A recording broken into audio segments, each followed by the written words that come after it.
अगर हाम्रो पुरानो बुवा बाजेहरूको हेर्नुहोस् न अहिले गएर मर्मत गरेको ठाउँको बिरुवाहरू राखेको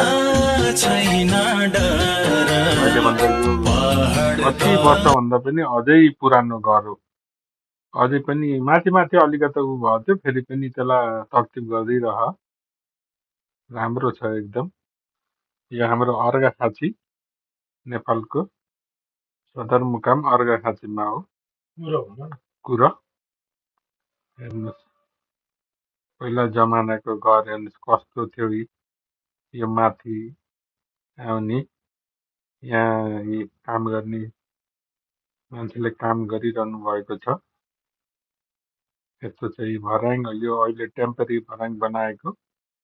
यहाँ सुरुमा चौकाना के यहाँ अरू कसैको हुन्छ सुरुमा चौकाना हेर्नुहोस् कस्तो घर छ यो। उतिखेर न एसी न पंखा, यस्तो घरमा पनि जाडोमा न्यानो गर्मीमा तातो हुन्छ यस्तो घर हो। ल हेर्नुहोस् यो बाहिरको। यहाँ हाम्रो दिदी हुनुहुन्छ, माल दिदी।